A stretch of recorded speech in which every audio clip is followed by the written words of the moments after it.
That winter in Boston was unlike any I had ever endured. Outside my window, thick snow fell relentlessly, blanketing the rooftops and silent streets in a pristine yet chilling white.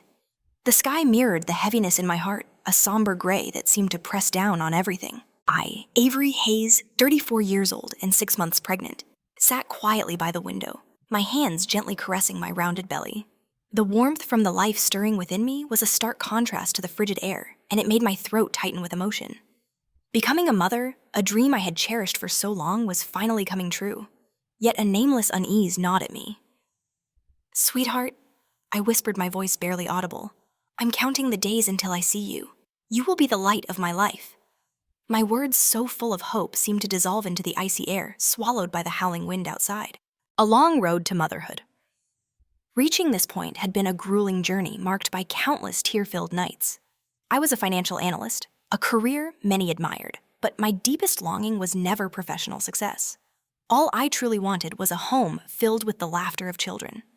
For years, my husband Marcus and I tried to conceive, but countless attempts ended in disappointment. There were moments I nearly gave up, believing fate had simply not intended for me to receive that sacred gift. But then, just when all hope seemed lost, a miracle arrived. I glanced at our wedding photo on the bookshelf. In the picture, Marcus, the man I once believed would be my unwavering rock, smiled brightly, his arms wrapped tightly around me. He was a chief engineer at a leading biotech company, intelligent, calm, and always knowing how to soothe my worries. We had met at an alumni seminar at our old university. He approached me when he noticed I looked a little lost in the bustling crowd. "Avery, do you remember when we were on the same research team in college?" he had asked, his eyes warm and friendly. Honestly, I didn't remember him at all, but our conversation that day flowed so naturally, and before I knew it, love had blossomed. Our 2 years of dating were filled with sweet moments that made me feel like the happiest woman on earth. I distinctly remember Marcus's proposal by the Charles River under the soft glow of the moonlight. "I want to walk through life with you, Avery. Will you marry me?" he asked, his voice trembling with emotion. Overwhelmed by a joy beyond words, I could only nod, tears streaming down my face. We bought a small, cozy house in a quiet neighborhood on the south side of the city, perfectly sized to nurture our shared dreams. We had already chosen a room for our future child, painting it a soft light blue and carefully applying fluffy clouds to the ceiling. It all painted a picture of a sweet future just waiting for our baby to make it complete. However, the journey to find our little angel wasn't easy. So many times I held a negative pregnancy test in my trembling hands. So many nights I buried my face in a pillow and cried until I had no tears left to shed. I even considered adoption or medical interventions. Yet against all odds, when I thought all hope was truly lost, I discovered I was pregnant completely naturally without any assistance. That day when I saw the 2 red lines on the test, my hands trembled uncontrollably. "Marcus, I'm pregnant," I stammered, tears blurring my vision. Marcus hugged me tightly, his eyes glistening with emotion. Happiness seemed to burst within me, filling every empty space in my heart. Now, as I sat in the bitter cold of winter, I still remembered that moment as if it were yesterday. Yet mixed with my joy was a quiet worry, a vague sense that something wasn't quite right, something waiting just ahead. I closed my eyes, placed both hands on my belly, and whispered to myself, "It's okay, Avery. Everything will be fine. You and your baby will get through this."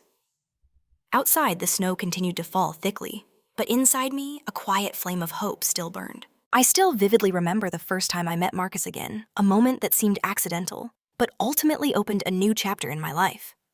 It was a chilly autumn evening in New York when I returned for an alumni seminar at our old university. I expected nothing more than to hear a few speeches and then quietly leave. But in the crowded hall, that warm, deep voice spoke from behind me. "Avery, you still like to stand alone and observe just like back in the lab, huh?" I turned around surprised to see the man with deep green eyes and slightly long brown hair now touched with silver at the temples. It was Marcus, a classmate from our biomaterials course, whom I had barely noticed back then. He smiled a gentle smile that seemed to warm the very air around me. At that moment, I didn't know if it was fate or just coincidence. We talked by the buffet table, surrounded by soft background music and warm golden lights. I realized the once reserved Marcus had become a confident, composed man. He shared stories about his research work at a biotech firm in Boston, where he led a team developing new biomedical materials. His stories weren't dry at all. They were captivating and filled with passion. I, someone who thought joy only came from numbers and spreadsheets, found myself unexpectedly drawn into his world. When the seminar ended, Marcus suggested we take a walk by the Hudson River. We walked through the thin mist, listening to the gentle waves beneath the bridge. "I always admired your determination back then," Marcus confessed. "I didn't dare talk much because I was afraid of being rejected." I laughed, my heart suddenly feeling strangely warm. From then on, phone calls and emails between Boston and New York bridged the distance, and weekend train rides shortened it even more. Love came naturally like breathing, as if we had been waiting for each other at the intersection of two seemingly distant worlds, finance and science. Our 2 years together were incredibly sweet, each memory filled with love. I remember a perfect spring day when Marcus took me for a walk around Boston Common. Cherry blossoms bloomed, painting the sky pink. He stopped beneath a large tree, took out a small blue velvet box, and opened it to reveal a simple yet elegant ring. "Avery, I can't promise you a life without storms," he said, his voice earnest, "but I promise to hold your hand through them all. Will you marry me?" I couldn't hold back my tears. All I could do was nod, overwhelmed by emotion. We had a small, cozy wedding by the beach in Maine, where I had always dreamed of watching the sunrise with the one I loved. Afterward, we bought a red brick house in the Boston suburbs, close enough to the city for work, but far enough to find peace. Every corner of the house was shaped by us, from the bookshelf, where I neatly stacked my favorite finance books, to Marcus's workspace, filled with science texts and research models. The attic room meant for our child was painted a light blue with glow-in-the-dark stars that Marcus carefully placed one by one on the ceiling, because, as he put it, "So our child can look at the stars every night." Life back then seemed perfect. Evenings cooking together, weekends strolling through the park, or sitting by the fireplace reading. Friends called us the perfect couple, and I truly believed it. I believed that this happiness would last forever. But now, as I sat alone by the window in the freezing winter, remembering those days, my heart ached.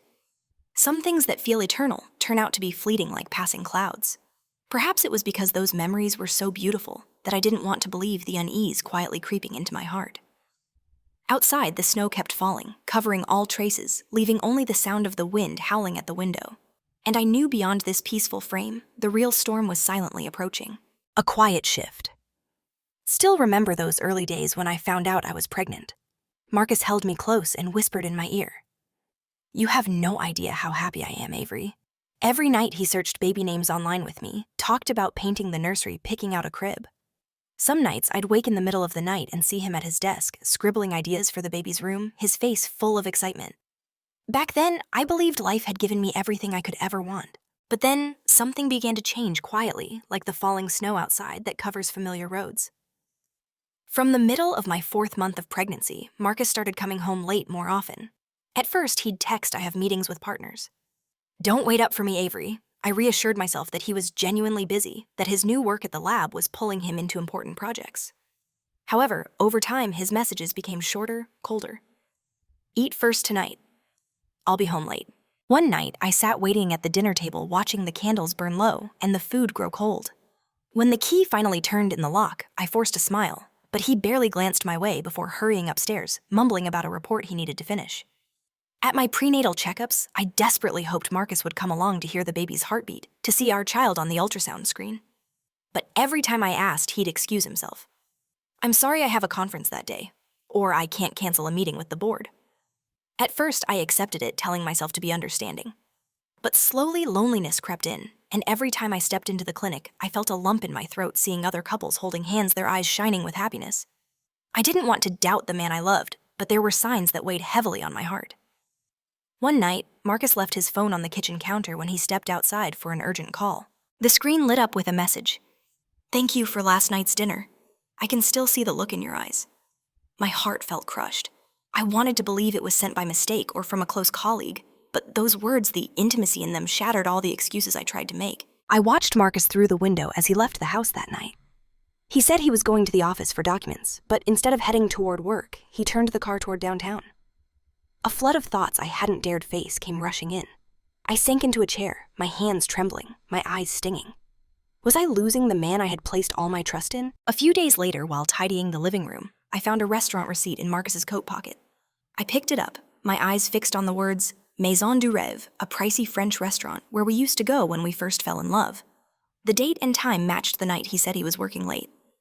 The amount, over $250, left me speechless.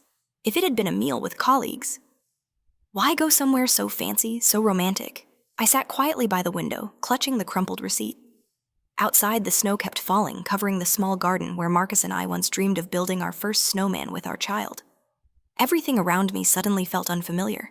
My mind swirled with questions. What is he hiding from me? Has everything I believed in been an illusion? That night when Marcus came home, I looked at him for a long time. He stepped inside, brushing snow from his coat, offering a faint smile. I'm sorry, today was really busy.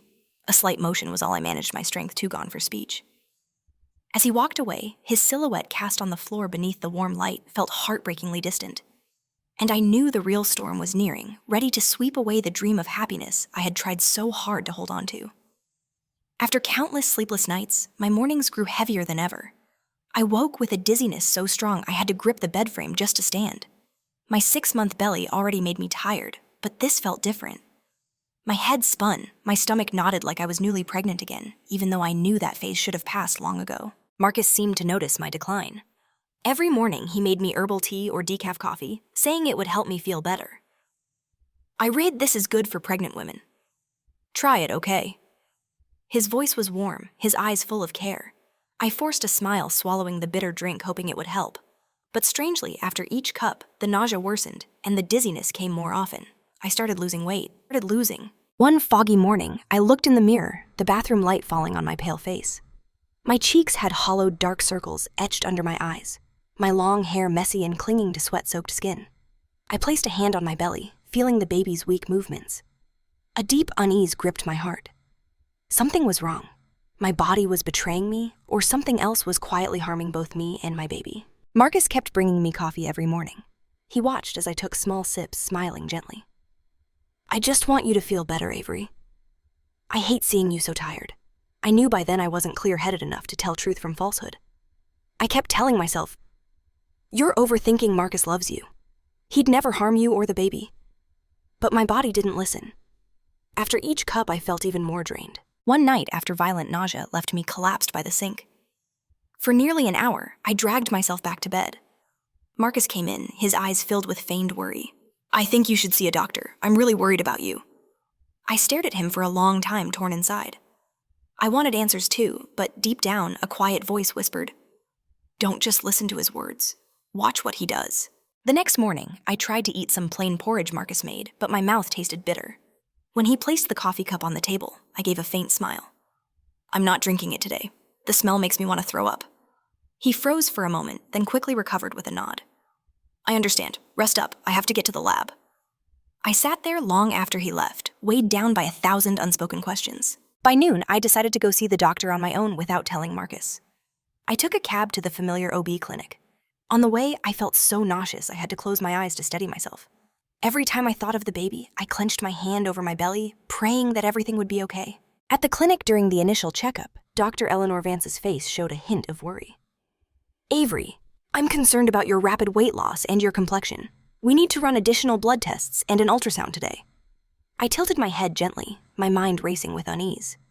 In the quiet ultrasound room, I stared at the screen, seeing my baby's blurry image in the pale blue light. I waited for reassurance, but the doctor remained silent, eyes fixed on the screen, tense. How is my baby, doctor? I asked, my voice trembling. She turned to me, speaking slowly. The heartbeat is still there, but it's weak. There are abnormal signs with the placenta. I need you to stay for monitoring. My heart tightened and hot tears streamed down as I gripped my belly. Outside the window, the Boston sky was gray, and the road ahead felt more uncertain than ever. After the ultrasound and blood draw, they took me to a private room to wait for the results. The air felt heavy, the only sound the ticking of the wall clock, each beat pressing deeper into my growing fear.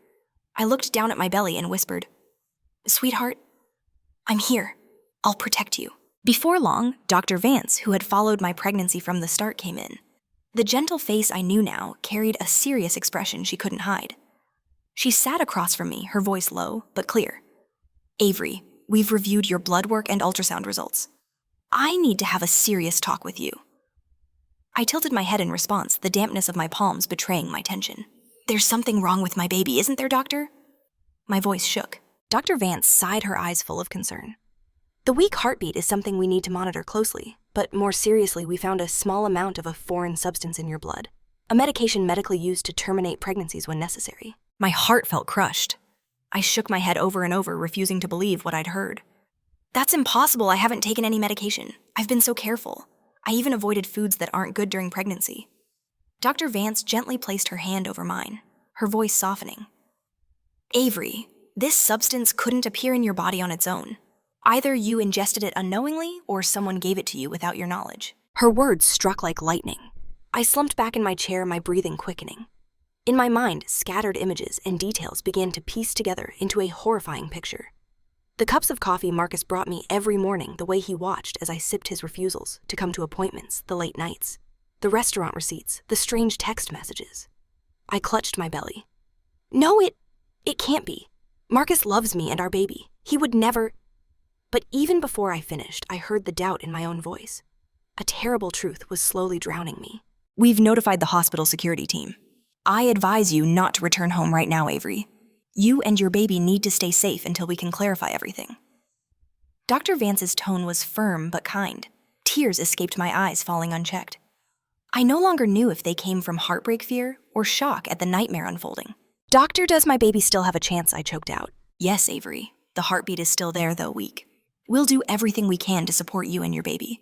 But from now on, every decision has to be made with great care. I grabbed my phone, my hands trembling as I dialed Sarah, the lawyer friend I trusted most. Sarah's voice came through calm and reassuring. Avery, listen, don't panic. You need to follow each step carefully now. I'm coming to the hospital right away and I'll contact the police. I tilted my head slightly, the gesture lost over the phone. In that moment, I understood there was no turning back. I had to find the truth because now it wasn't just my life at risk, but the life of the innocent baby inside me.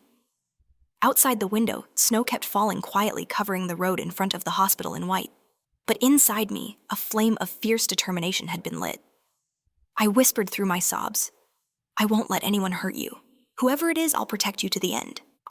Justice served in the quiet hospital room. I stayed by the window, my unsteady hands resting on my belly as flakes continued to cover the world outside. Sarah arrived quickly after the call. She came in, placed a hand on my shoulder, her voice firm yet gentle. Avery, you need to leave here now. I've called the police. The priority is your safety and the baby's.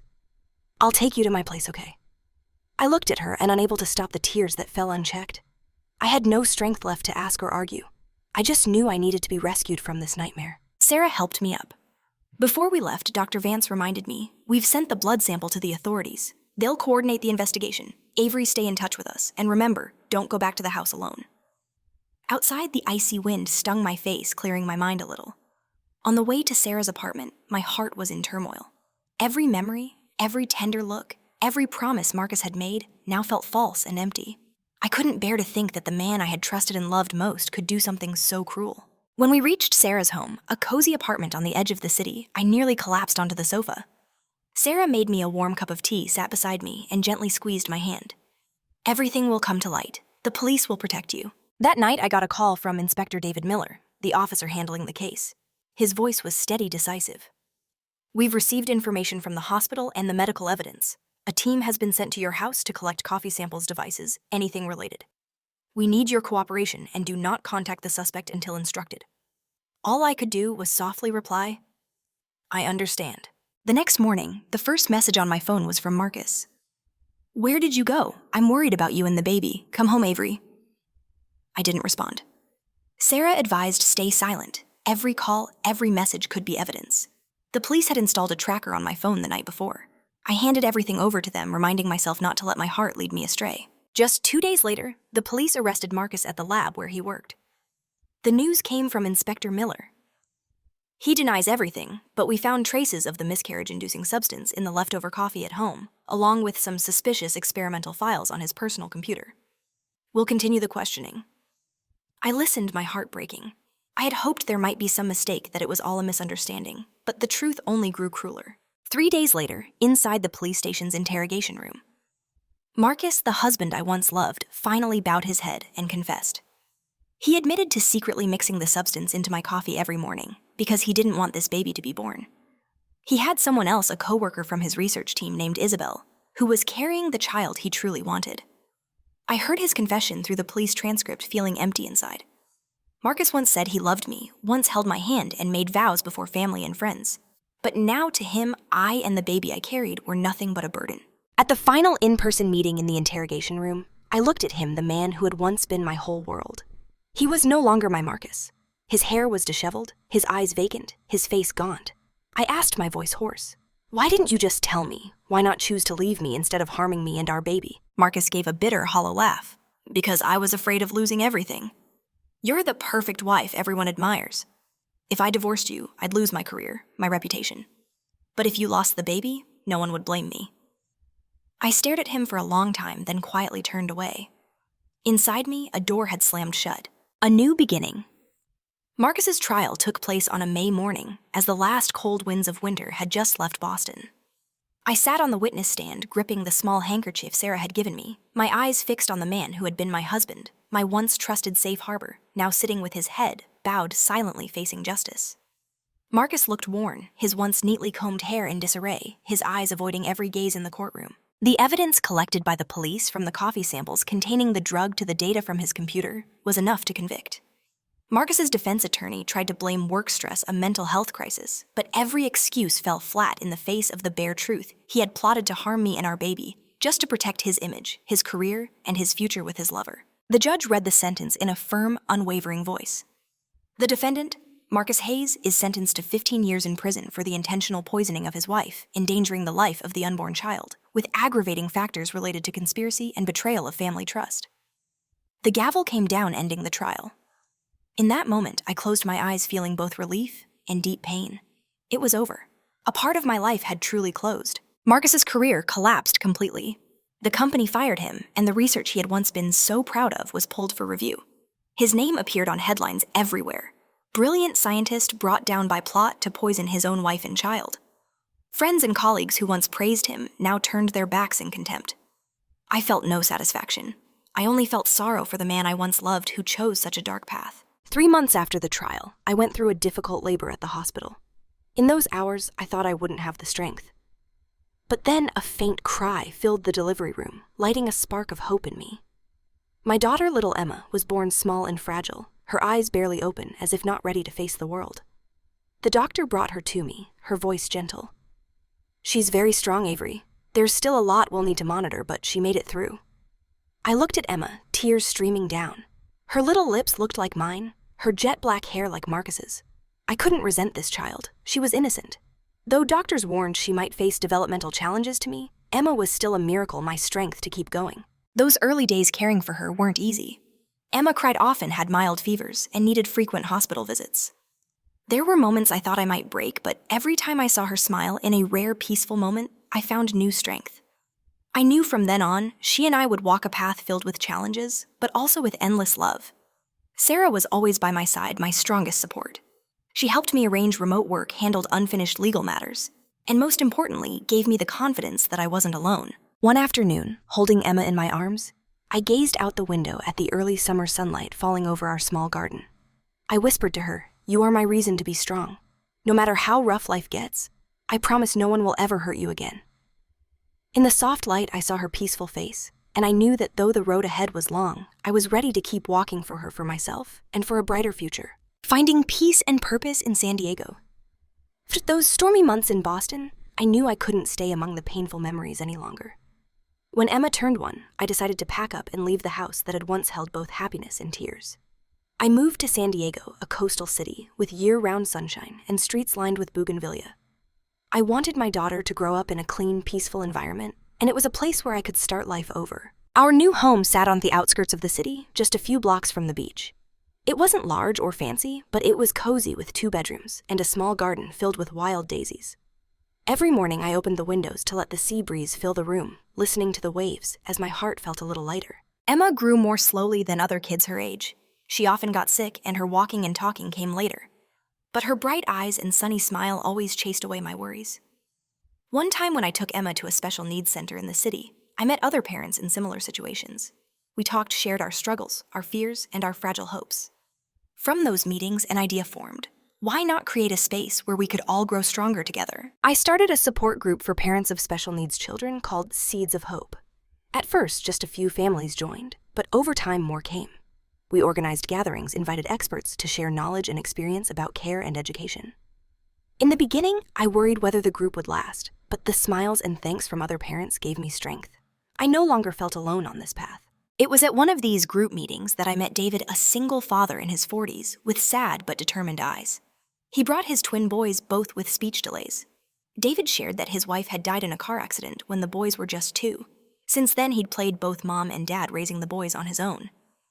The way David gently encouraged and patiently guided his sons touched me deeply. David didn't say much, but his eyes overflowed with love and hope every time he looked at his children. After a few meetings, we started talking more. He asked about Emma and shared tips from his own journey.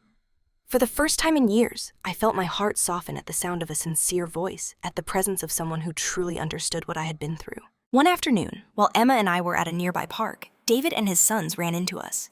He invited us to sit with them on the grass beneath a shady tree. Emma giggled as she watched the boys play with leaves. I looked at my daughter, then at David, and wondered.